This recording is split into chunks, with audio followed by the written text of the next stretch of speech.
Good morning, everyone. It is presently Saturday, June 29th, 2019, at 10:13 a.m. Today we shall be reading Unrestricted Warfare by People's Liberation Army Colonels Qiao Liang and Wang Xiangsui. Published in Beijing by the People's Liberation Army Literature and Arts Publishing House, February 1999. Unrestricted Warfare by Qiao Liang and Wang Xiangsui. Beijing PLA Literature and Arts Publishing House, February 1999.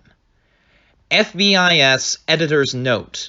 The following sections are taken from Unrestricted Warfare, a book published in China in February 1999, which proposes tactics for developing countries, in particular China, to compensate for their military inferiority vis-à-vis the United States of America during a high-tech war. The selections include the table of contents, preface, afterword, and biographical information about the authors printed on the cover.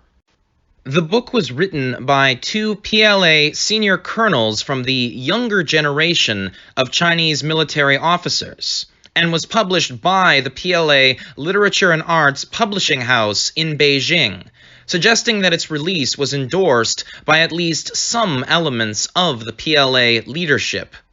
This impression was reinforced by an interview with Qiao and laudatory review of the book carried out by the party's Youth League official daily Zhongguo Quangnyan Bao on the 28th of June. Published prior to the bombing of China's embassy in Belgrade, the book has recently drawn the attention of both the Chinese and Western press for its advocacy of a multitude of means, both military and particularly non-military, to strike at the United States of America during times of conflict. Hacking into websites, targeting financial institutions, terrorism, using the media, and conducting urban warfare are among the methods proposed. In the Zhongguo Quangnyan Bao interview, Qiao was quoted as stating that, quote, "The first rule of unrestricted warfare is that there are no rules with nothing forbidden," end quote.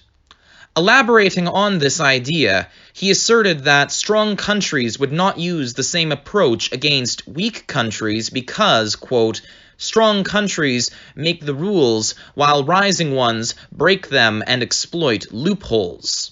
The United States of America breaks UN rules and makes new ones when these rules don't suit its purposes. But it has to observe its own rules or the whole world will not trust it."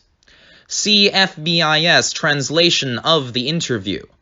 OW 2807114599. End FBIS Editor's Note. Table of Contents. Preface on page 1. Part 1 on New Warfare, page 8. Chapter 1. The weapons revolution will invariably come first, from pages 15 to 35. Chapter 2. The war God's face has become indistinct, pages 36 to 60. Chapter 3. A classic that deviates from the classics, pages 61 to 83. Chapter 4. What do Americans gain by touching the elephant? From pages 84 to 113.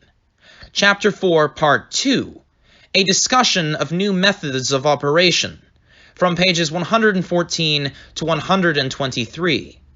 Chapter 5, new methodology of war games, running from pages 124 to 151.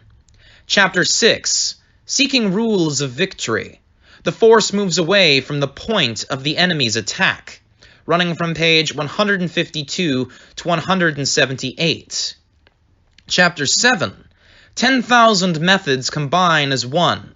combinations that transcend boundaries, running from page 179 to page 203. Chapter 8, Essential Principles, running from page 204 to 219. Conclusion, running from page 220 to 224. Afterword, running from page 225 to 226. And lastly, author's background information, running from page 227 until the end of the text. Preface. Note: the original Chinese edition ran from pages 1 to 5 in this section. Due to the translation, the English version here has been extended. Beginning now. FBIS translated text. Everyone who has lived through the last decade of the 20th century will have a profound sense of the changes in the world. We don't believe that there is anyone who would claim that there has been any decade in history in which the changes have been greater than those of this decade. Naturally, the causes behind the enormous changes are too numerous to mention, but there are only a few reasons that people bring up repeatedly. One of those is the Gulf War. One war changed the world. Linking such a conclusion to a war which occurred one time in a limited area and which only lasted 42 days seems like something of an exaggeration. However, that is indeed what the facts are. And there is no need to enumerate one by one all the new words that began to appear after the 17th of January 1991. It is only necessary to cite the former Soviet Union, Bosnia-Herzegovina, Kosovo, cloning, Microsoft, hackers, the Internet, the Southeast Asian financial crisis, the euro, as well as the world's final and only remaining superpower, the United States of America. These are sufficient. They pretty much constitute the main subjects on this planet for the past decade. However, what we want to say is that all these are related to that war, either directly or indirectly. However, we definitely do not intend to mythicize war, particularly not a lopsided war in which there was such a great difference in the actual power of the opposing parties. Precisely the contrary, in fact. In our in-depth consideration of this war, which changed the entire world in merely half a month, we have also noted another fact, which is that war itself has now been changed. We discovered that, from those wars which could be described in glorious and dominating terms, to the aftermath of the acme of what it has been possible to achieve to date in the history of warfare, that war, which people originally felt was one of the more important roles to be played out on the world stage, has at one stroke taken the seat of a B factor. A war which changed the world ultimately changed war itself. This is truly fantastic, yet it also causes people to ponder deeply. No, what we are referring to are not changes in the instruments of war, the technology of war, the modes of war, or the form of war. What we are referring to is the function of warfare. Who could imagine that an insufferably arrogant actor, whose appearance has changed the entire plot, suddenly finds that he himself is actually the last person to play this unique role? Furthermore, without waiting for him to leave the stage, he has already been told that there is no great likelihood that he shall again handle an A role, at least not a central role in which he alone occupies center stage. What kind of feeling could this be? Perhaps those who feel this most deeply are the Americans, who probably should be counted as among the few who want to play all the roles, including savior, fireman, world policeman, and an emissary of peace, etc., etc. In the aftermath of Operation Desert Storm, Uncle Sam has not been able to again achieve a commendable victory. Whether it was in Somalia or Bosnia-Herzegovina, this has invariably been the case.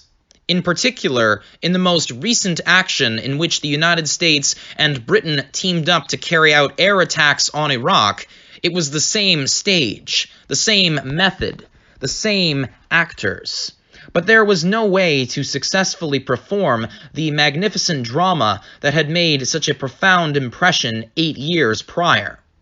Faced with political, economic, cultural, diplomatic, ethnic, and religious issues, etc., that are more complex than they are in the minds of most of the military men in the world, the limitations of the military means, which had heretofore always been successful, suddenly became apparent. However, in the age of, quote, might makes right, and most of the history of this century falls into this period, these were issues which did not constitute a problem. The problem is that the United States-led multinational forces brought this period to a close in the desert regions of Kuwait, thus beginning a new period. At present, it is still hard to see if this age will lead to the unemployment of large numbers of military personnel, nor will it cause war to vanish from this world. All these are still undetermined. The only point which is certain is that from this point on, war will no longer be what it was originally. Which is to say that if in the days to come mankind has no choice but to engage in war, it can no longer be carried out in the ways with which we are familiar. It is important for us to deny the impact on human society and its soul of the new motivations represented by economic freedom, the concept of human rights, and the awareness of environmental protection. But it is certain that the metamorphosis of warfare will have a more complex backdrop. Otherwise, the immortal bird of warfare will not be able to attain nirvana when it is on the verge of decline. When people begin to lean towards and rejoice in the reduced use of military force to resolve conflicts, war shall be reborn in another form and in another arena, becoming an instrument of enormous power in the hands of all those who harbor intentions of controlling other countries or regions of the world. In this sense, there is reason for us to maintain that the financial attack by George Soros on East Asia, the terrorist attack on the United States Embassy by Osama bin Laden, I think they mean Osama bin Laden, the gas attack on the Tokyo subway by the disciples of Aum Shinri Qiao, Aum Shinri Qiao, okay, they've spelt this weird, and the havoc wreaked by the likes of Morris J.R. on the internet, in which the degree of destruction is by no means secondary to that of war, represents semi-warfare, quasi-warfare, and sub-warfare. That is to say, the embryonic form of another kind of warfare.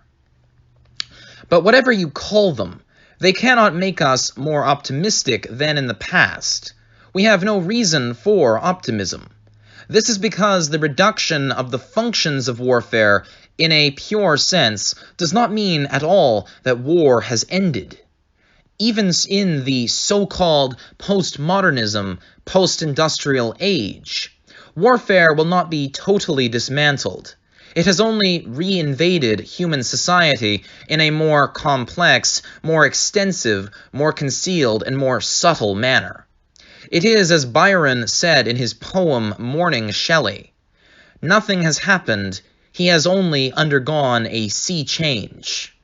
War, which has undergone the changes of modern technology and the market system, will be launched even more in atypical forms. In other words, while we are seeing a relative reduction in military violence, at the same time, we definitely are seeing an increase in political, economic, and technological violence. However, regardless of the form the violence takes, war is war, and a change in the external appearance does not keep any war from abiding by the principles of war. If we acknowledge that the new principles of war are no longer, quote, using armed force to compel the enemy to submit to one's will, end quote, but rather are, quote, using all means, including armed force or non-armed force, military and non-military, and lethal and non-lethal means to compel the enemy to accept one's interests, end quote. This represents change, a change in war and a change in the mode of war occasioned by this. So just what has led to this change? What kind of changes are they? Where are the changes headed? How does one face such changes? This is the topic that this book attempts to touch on and shed light on. And it is also our motivation in deciding to write this book. Written on the 17th of January, 1999, the 8th anniversary of the outbreak of the Gulf War. Next here, Part 1, on New Warfare, originally published in Chinese as running from pages 1 through page 9. Quote, although ancient states were great, they inevitably perished when they were fond of war. A quote from Sima Rangju. All right. Technology is the totem of modern man. Stirred by the warm breeze of utilitarianism, it is not surprising that technology is more in favor with people than science is. The age of great scientific discoveries had already been left behind before Einstein's time. However, modern man is increasingly inclined to seeing all his dreams come true during his lifetime. This causes him, when betting on his own future, to prostrate himself and expect wonders from technology through a 1,000-power concave lens.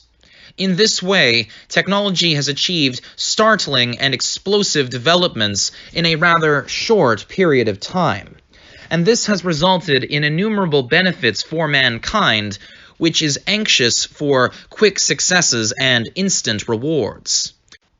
However, we proudly term this technological progress, not realizing that at this time we have already consigned ourselves to a benighted technological age in which we have lost our hearts.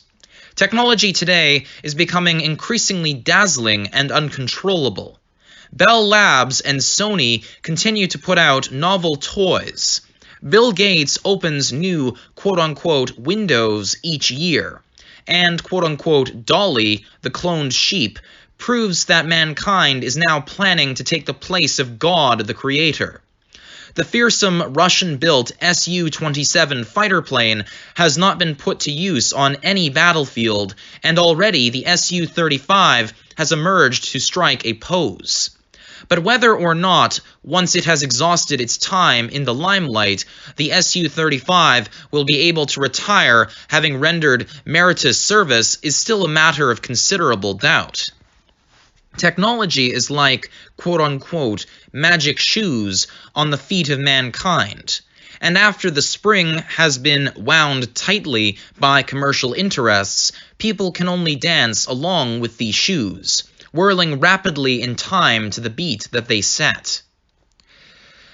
The names Watt and Edison are nearly synonymous with great technological innovations, and using these great technological masters to name their age may be said to be reasonable.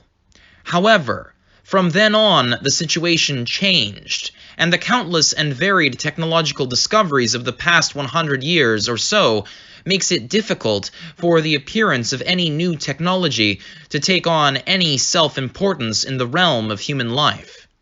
While it may be said that the formulations of, quote, the age of the steam engine, end quote, and the, quote, age of electrification, end quote, can be said to be the names which reflect the realities of that time, today, with all kinds of new technology continuously beating against the banks of the age, so that people scarcely have time to accord them brief acclaim while being overwhelmed by an ever higher and newer wave of technology, the age in which an era could be named for a single new technology or a single inventor, has become a thing of the past. This is the reason why, if one calls the current era the quote-unquote nuclear age or the quote-unquote information age, it will still give people the impression that you are using one aspect to typify the entire situation. There is absolutely no doubt that the appearance of information technology has been good news for human civilization.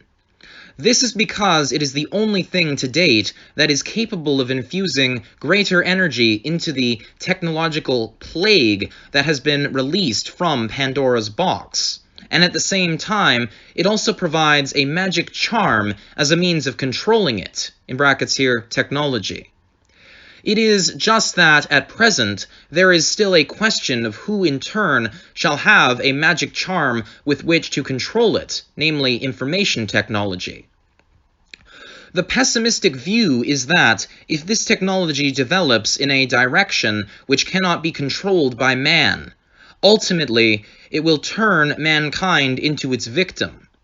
However, this frightening conclusion is totally incapable of reducing people's ardor for it. The optimistic prospects that it displays itself are intensely seductive for mankind, which has a thirst for technological progress.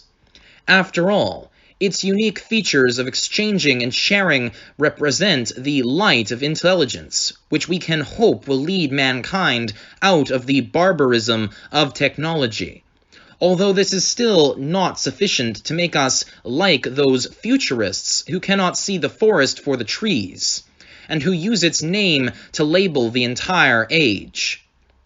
Its characteristics are precisely what keep it from being able to replace the various technologies that we already have in great quantity, that are just emerging or which are about to be born, particularly those such as biotechnology, material technology, and nanotechnology.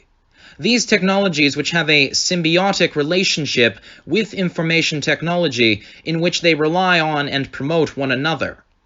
Over the past 300 years, people have long since become accustomed to blindly falling in love with the new and discarding the old in the realm of technology.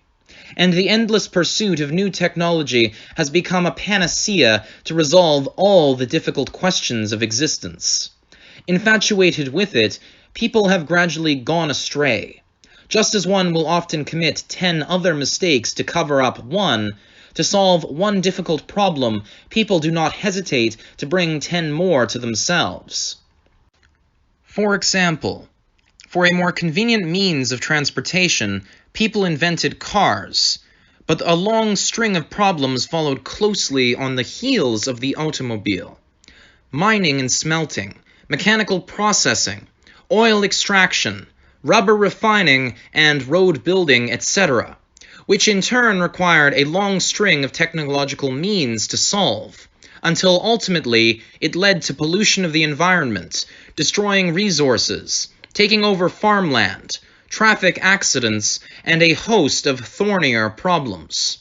In the long run, comparing the original goal of using cars for transportation with these derivative problems, it almost seems unimportant.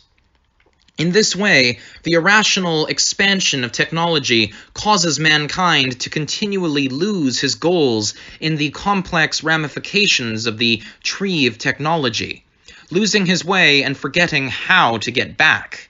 We may as well dub this phenomenon the ramification effect, quote-unquote. Fortunately, at this time, modern information technology made its appearance. We can say with certainty that this is the most important revolution in the history of technology. Its revolutionary significance is not merely in that it is a brand new technology itself, but more in that it is a kind of bonding agent which can lightly penetrate the layers of barriers between technology and link various technologies which appear to be totally unrelated. Through its bonding, not only is it possible to derive numerous new technologies which are neither one thing nor the other, while also representing this and that, and furthermore, it also provides a kind of brand new approach to the relationship between man and technology.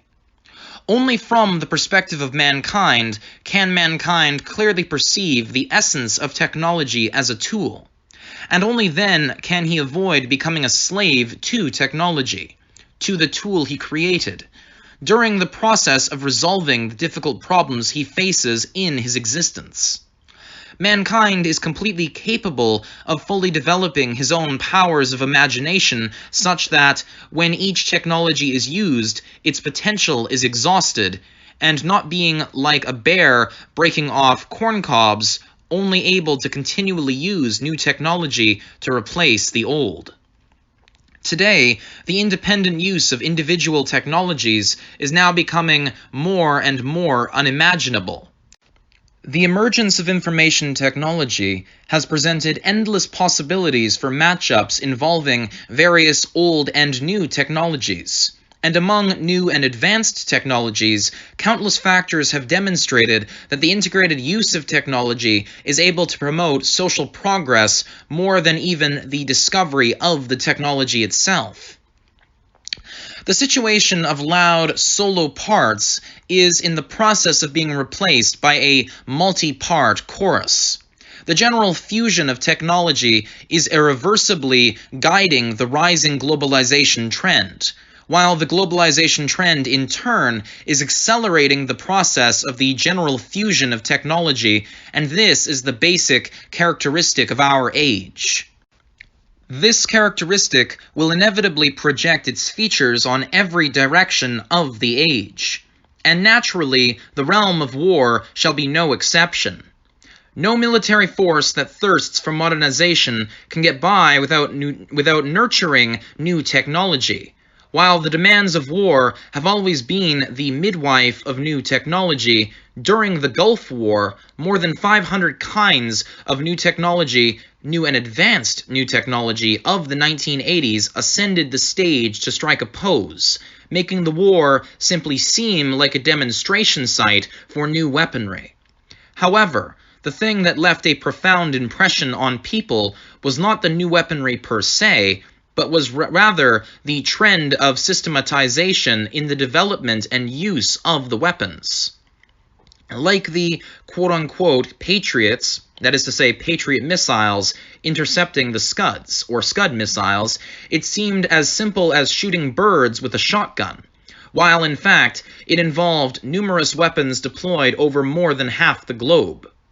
After the DSP satellite identified a target, an alarm was sent to a ground station in Australia, which was then sent to the Central Command Post in Riyadh, that's in Saudi Arabia, through the U.S. Cheyenne Mountain Command Post, after which the quote-unquote Patriot missile operators were ordered to take their battle stations, all of which took place in the mere 90-second alarm stage, relying on numerous relays and coordination of space-based systems and C-31 systems, truly a quote-unquote shot heard around the world. The real-time coordination of numerous weapons over great distances created an unprecedented combat capability, and this was precisely something that was unimaginable prior to the emergence of information technology. While it may be said that the emergence of individual weapons prior to World War II was still able to trigger a military revolution, today no one is capable of dominating the scene alone. War in the age of technological integration and globalization has eliminated the rights of weapons to label war, and, with regard to the new starting point, has realigned the relationship of weapons to war, while the appearance of weapons of new concepts, and particularly new concepts of weapons, has gradually blurred the face of war. Does a single quote-unquote hacker attack count as a hostile act or not? Can using financial instruments to destroy a country's economy be seen as a battle?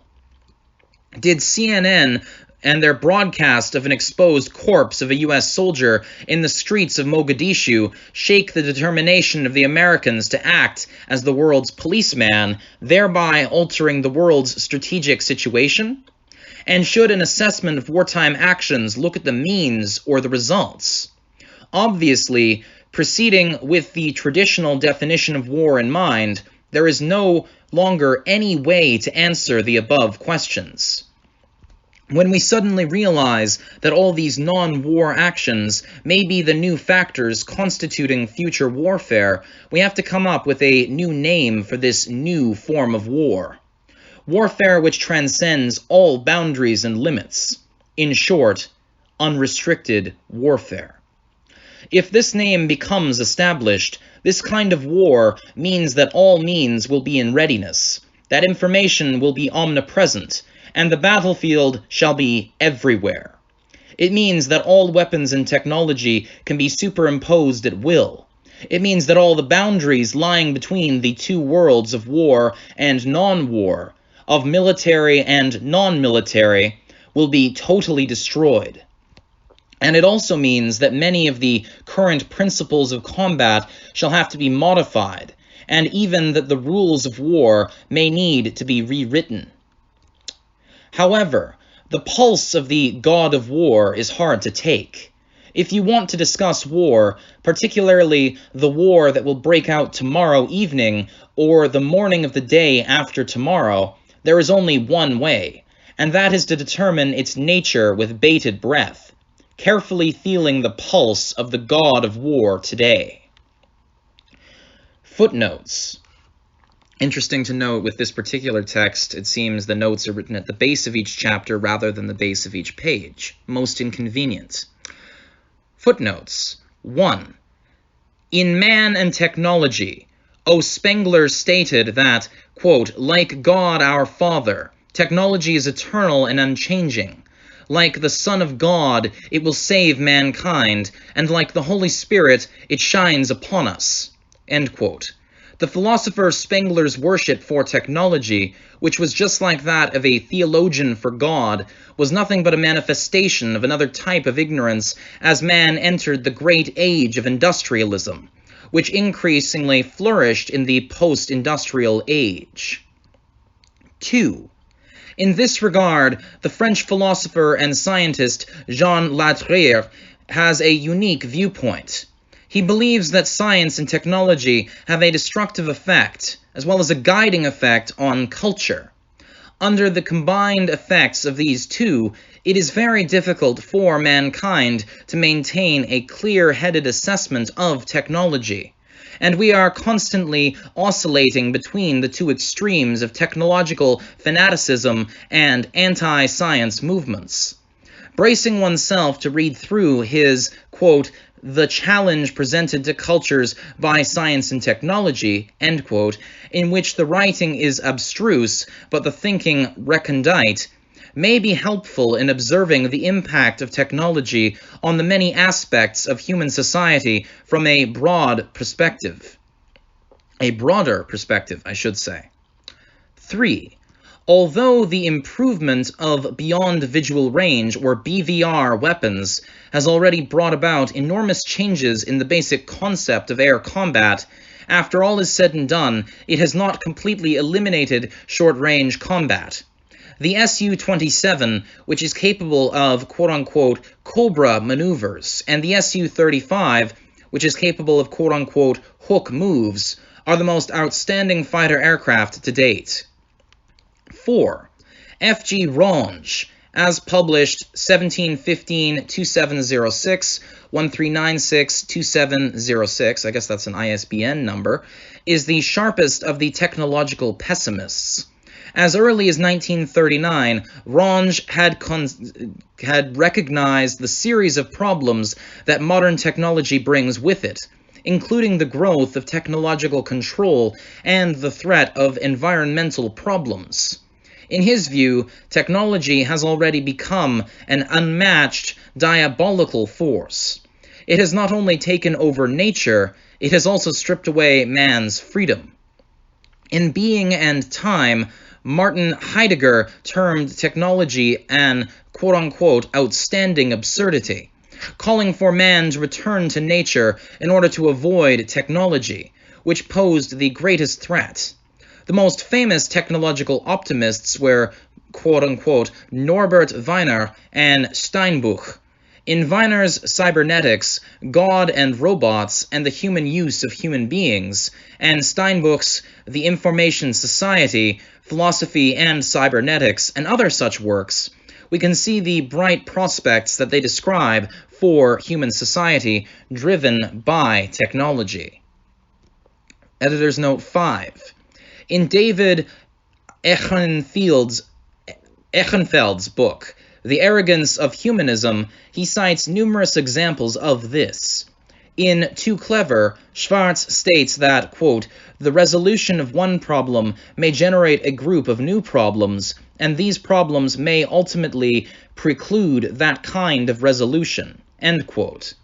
In Rational Consciousness, René Diblow, as published with ISBN number 3583-0355-6611-0590, also discussed a similar phenomenon. Editor's Note 6. In The Age of Science and the Future of Mankind, E. Schulman points out that, quote, during the dynamic development of modern culture, which is based on the explosive development of modern technology, we are increasingly faced with the fact of multidisciplinary cooperation. It is impossible for one special branch of science to guide our practice in a sufficiently scientific manner. So that concludes the preface section that is actually attached to the text here on page 14. Chapter 1, The Weapons Revolution, which invariably comes first, will be next. Thank you for joining us. Have a wonderful day. Auf Wiedersehen.